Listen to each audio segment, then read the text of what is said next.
Salut tout le monde, aujourd'hui c'est un nouveau jour et voici l'intro.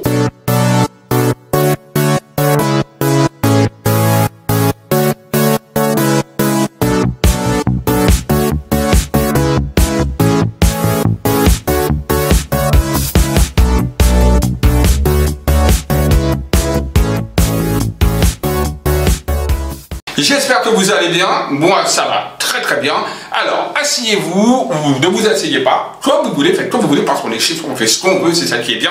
Donc aujourd'hui petite vidéo sur l'apocalypse de l'après-confinement. C'est une des dernières vidéos que je vais faire sur le Covid-19, le coronavirus, sauf cas exceptionnel éventuellement. Mais bon voilà, je vais pas passer mes nights à faire ça. Bien évidemment, bientôt là on est en plein jour, hein, c'est la journée, hein, mais bon voilà. Donc on va regarder l'après-confinement, donc au niveau économique, qu'est-ce qui va se passer pour nous tous. Et je vais également relier également ce que j'avais dit dans mes prédictions 2020 au niveau numérologie. Donc je vais revenir dessus, c'est important parce que vous verrez que c'est important. Voilà, tout simplement. Tout likez la vidéo si la vidéo vous plaît, bien évidemment partagez la vidéo, c'est important les partages. Sans partage, ça permet de me faire connaître et puis ça permet surtout d'être plus nombreux et je vais pouvoir comme ça faire des tirages sur hors des jeux, etc. Vous offrir certaines choses. Donc, mais pour ça, il faut qu'il y ait quand même du monde. Voilà. Et également, vous pouvez également vous abonner pour ceux qui ne sont pas déjà abonnés sur la grossette. Il suffit juste de cliquer sur la grossette pendant la vidéo. Vous voyez, c'est très simple. Donc, par rapport à l'après-confinement, donc déjà, ce qu'il faut savoir, c'est que j'avais dit dans les prédictions 2020, je ne sais pas si vous vous rappelez, mais c'est sur mes vidéos, hein, donc numérologie, hein, en voyant en numérologie, on est dans une année 4 universelle, 2020, 2 et 2, 4. Pour rappel.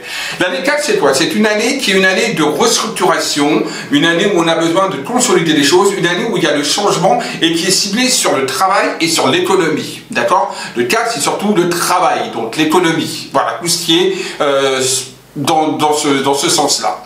Et là, on est en plein dedans. Comme on voit, bien évidemment, il y a un blocage au niveau économique. Le mode de travail est en train d'évoluer, de changer par le biais du télétravail. On est en train d'essayer de trouver des nouvelles choses. Il y a des transformations qui vont avoir lieu pour certaines professions, notamment la restauration, les restaurants, les bars, le tourisme, etc. Bon, on est vraiment dans une restructuration quelque part au niveau professionnel, au niveau économique. Pourquoi?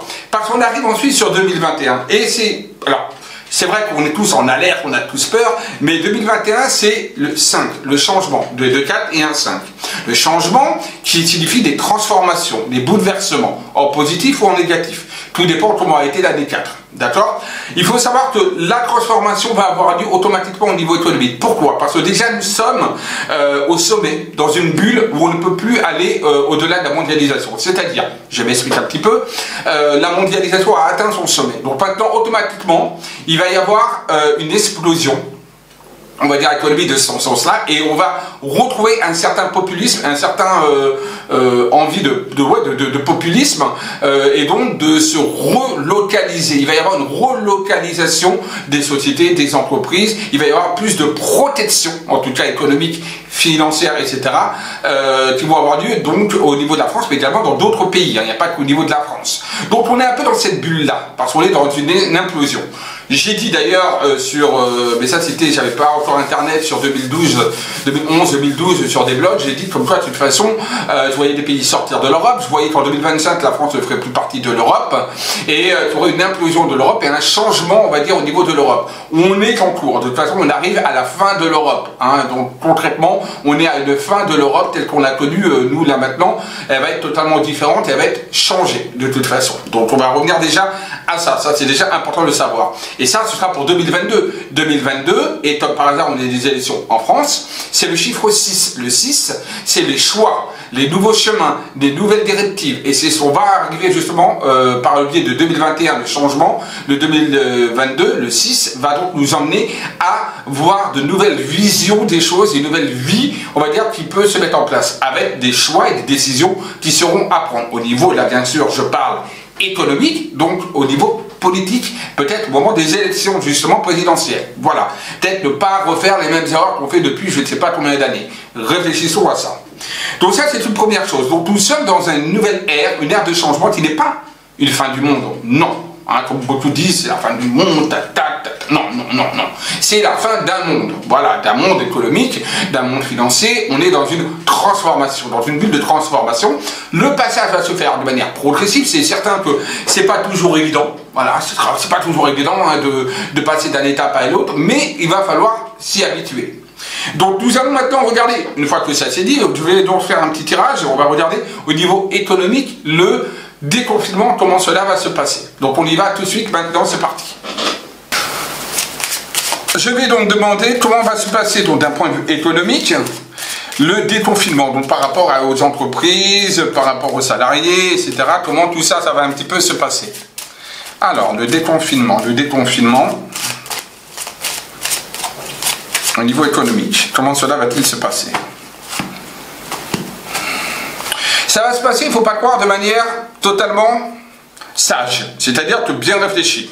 Le déconfinement va se faire, de point de vue en tout cas économique, hein, je ne parle pas au niveau psyché de l'humain, etc., mais au niveau économique, parce que là je suis plus dans l'économie, les choses vont se passer de manière beaucoup plus réfléchie. On va quand même poser les choses et les choses vont se mettre en place de manière différente. Il y a une certaine forme d'intelligence qu'il va y avoir au niveau économique. Alors, bon, il faut savoir, il y a la carte de la trahison, les plaisirs, le travail, le changement, c'est ce que je vous disais, hein, de toute façon.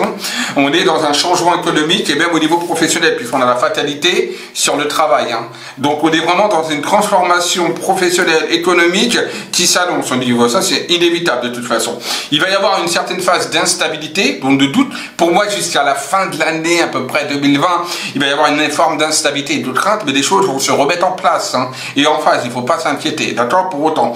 Maintenant, c'est vrai que on a quand même une notion également de choses qui ne sont pas dites, d'accord, donc des choses qui sont cachées, d'où la carte de la trahison qui est là, d'accord. Il y a des choses qui ne sont pas dites, qui sont cachées, qui ne sont pas totalement divulguées d'un point de vue économique, mais qu'on va apprendre et qu'on va voir. De toute façon, passer à une cassure, voilà, justement, avant même que la carte ait été tirée, je vous ai dit qu'il y allait y avoir qu'on allait que ces trahisons, ces non-dits allaient être su. On a la carte de l'accident sur la trahison, qui montre bien que de toute façon, il y a de cassures inévitable sur les choses qu'on nous ment et qu'on nous a cachées. Donc de toute façon, oui, il y a des choses qui vont évoluer.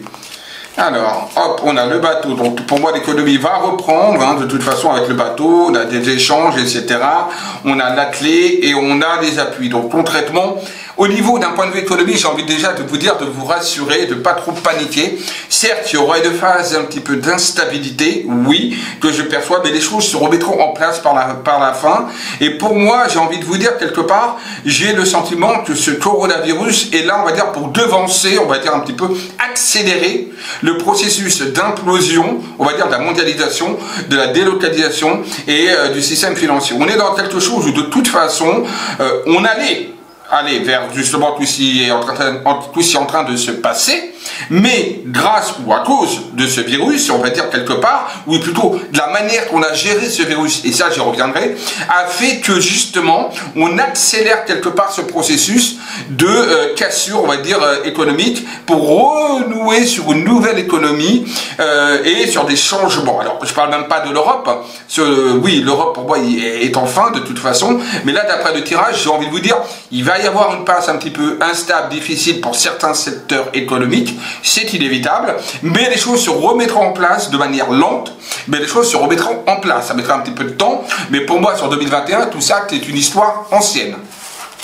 Alors, d'un point de vue, on va dire, européen, donc est-ce que l'Europe va se dissoudre? Est-ce que c'est vraiment la fin de l'Europe telle qu'on la connaît là actuellement? On va faire un tirage par rapport à ça. Est-ce que c'est véritablement la fin de l'Europe telle qu'on le connaît là actuellement? Alors, on a campagne santé qui ressort avec le bateau. Bon, voilà. Alors. On a la découverte, on a l'emprisonnement, on a campagne santé, on a le groupe, c'est donc l'Europe, hein, la famille, hein, là, qui concerne donc l'Europe. On a la grâce qui arrive, on a la maladie sur la découverte, on a l'ennemi, les nouvelles, on a donc le trafic et on a les pénales qui peut signifier les gouvernements, le gouvernement. Pour moi, on arrive sur une fin d'Europe, une nouvelle Europe. On va dire que c'est pas la fin de l'Europe en tant que telle, parce que l'Europe, entre guillemets, a toujours existé, d'accord? Bon, voilà. Maintenant, telle qu'on la connaît, telle qu'on l'a fait, on va dire, elle va changer.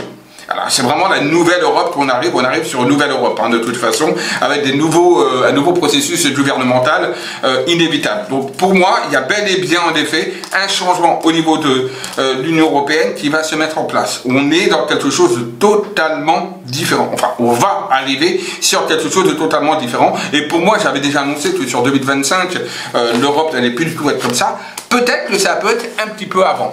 Peut-être que ça peut être avant, mais pour moi, j'aurais sur la date, véritablement, on va dire, de la scission européenne comme on la connaît sur 2025. Mais peut-être, attention au niveau du temps, ça peut être un petit peu avant. Justement, par rapport, justement, au processus du coronavirus. Et je vais aussi regarder, comme ça, ce sera fait, hein, on va également regarder,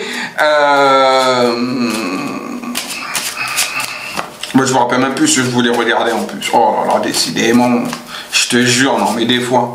Donc là, ce que je voulais également regarder, c'était comment va se passer l'après-confinement pour nous autres, hein, tranquillement, donc sans le point de vue économique, hein, comment va se passer ce déconfinement pour donc les gens. Hop. Voilà, donc là on a un déconfinement, pour le moment on ne sait pas trop comment on va être déconfiné, quoi. Je veux dire, on est vraiment dans l'instabilité, hein, on l'a là, hein. Beaucoup de doutes, même je pense que les gouvernements non plus ne savent pas comment véritablement déconfiner les gens dans de bonnes conditions, voilà.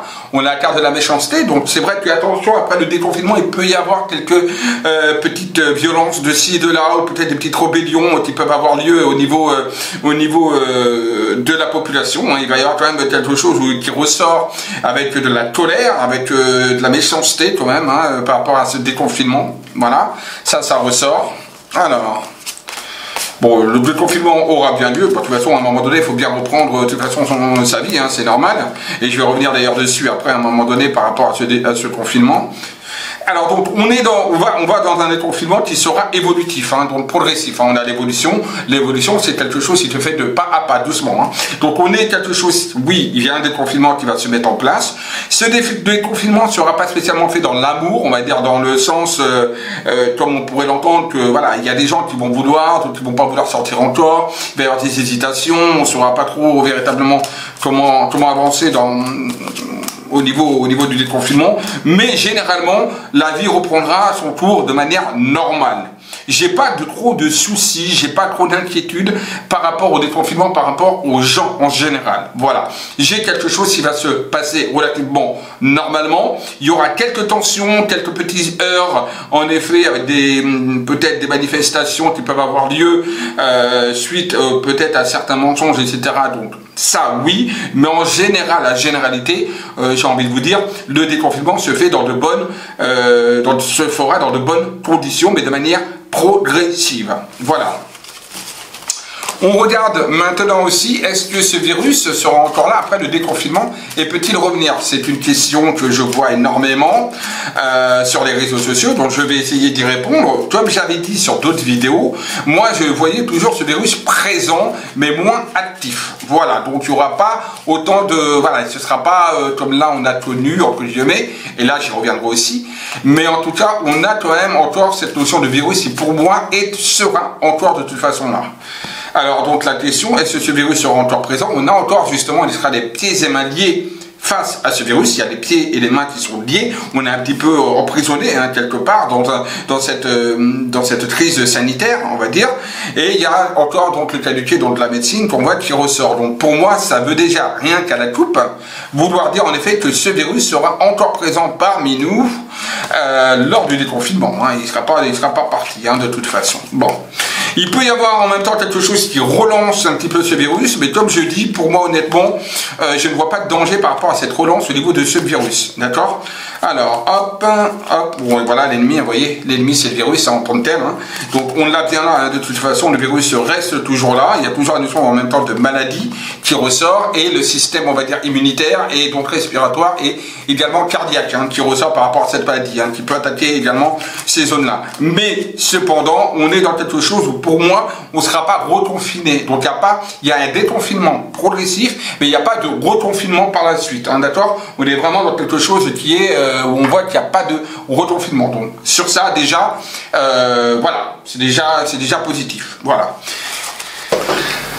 Alors maintenant, ce que je veux aussi dire par rapport à ce confinement, alors moi il y a un truc qui me paraît un peu bizarre, parce que des virus on a toujours eu, hein. Même avant Jésus-Christ il y a eu des virus, il y a eu la grippe de Hong Kong, la grippe espagnole, il y a eu la tuberculose, il y a eu la grippe normale qu'on connaît, il y a eu la peste, il y a eu l'Ebola, il y a eu le choléra, bon bref, il y a plein de virus, hein. On baigne dans les virus hein, tout le temps, hein, il faut le savoir, mais seulement on est immunisé, c'est-à-dire qu'il y a une immunité quelque part collective, ce qu'on appelle l'immunité collective. Moi je me pose la question, alors je me dis, pourquoi est-ce qu'avant on ne nous a jamais fait ce cinéma de confinement? Est-ce que c'était vraiment nécessaire? Ou il ne faudrait pas faire comme par exemple la Suède, laisser, on va dire, une forme de, comment on appelle ça, d'immunité collective, laisser simplement la population vivre tout simplement et laisser l'économie courir. Là, les États, en l'occurrence, ont préféré, on va dire, protéger donc, la population, donc mettre en confinement. Pourquoi? Pour éviter un nombre de morts important. Comme on a pu avoir pour certaines virus où il y a eu des morts, comme la grippe espagnole, 50 millions de morts, la grippe de Hong Kong, etc. Toi d'autres encore qu'il y a eu beaucoup de monde, la tuberculose, qui a tué un quart de la population, bref. On n'a jamais confiné, et donc, peut-être il y a eu beaucoup de morts. On a donc préféré, on va dire, un petit peu l'économie à la vie humaine. Là, apparemment, l'État, les États en tout cas, ont préféré, on va dire, privilégier l'humain à l'économie, puis s'ils confinent pour éviter justement qu'on attrape le virus. Mais est-ce que derrière ça, il n'y a pas également aussi un problème que comme il y a moins, il faut aussi se poser la question, comme il y a moins de moyens dans les hôpitaux qu'avant, puis avant, ben, on ne fermait pas les hôpitaux comme des hôpitaux fermés, ils avaient quand même plus de lits, ils avaient quand même plus de moyens quelque part.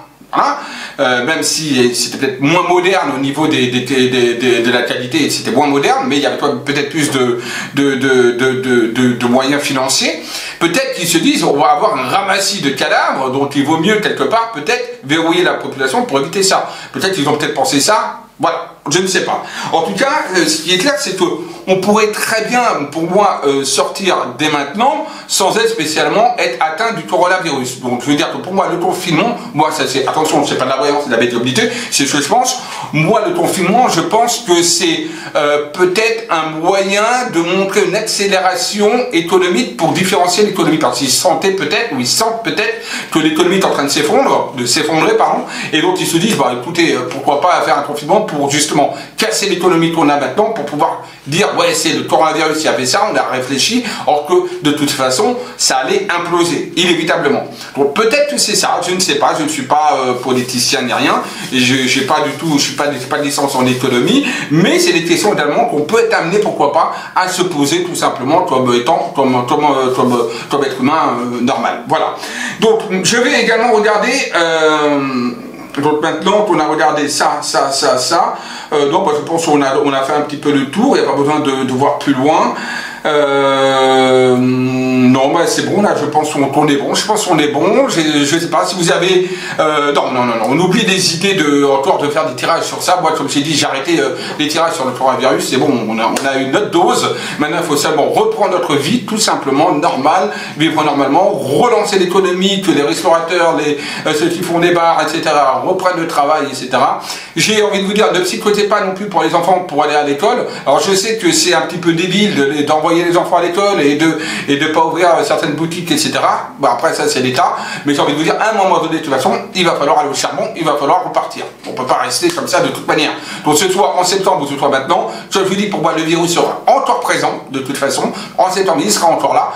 Naturellement, il sera plus du tout dans la même puissance, on va dire dans la même puissance, dans la même virologie, on va dire, mais il sera quand même là, il faut le savoir. Donc le virus, il ne part pas comme ça d'un coup d'un seul. Il partira, oui, mais il partira sur un peu plus longtemps, voilà. Mais comme je dis, la virologie, on va dire, importante, pour moi, elle est partie, elle n'est plus là, d'accord? Donc on peut déjà être tranquille et sortir. La virologie était importante. Aussi vite elle est venue, aussi vite elle est partie. Voilà, c'est ça que je veux dire. Maintenant, on continue à vivre quelque part avec ce virus. Mais comme on vit avec d'autres virus, comme la grippe, etc. Donc, arrêtez de psychoter, ça ne sert à rien de psychoter. Voilà, je veux dire, honnêtement, je ne sais pas s'il va changer la donne de toute façon.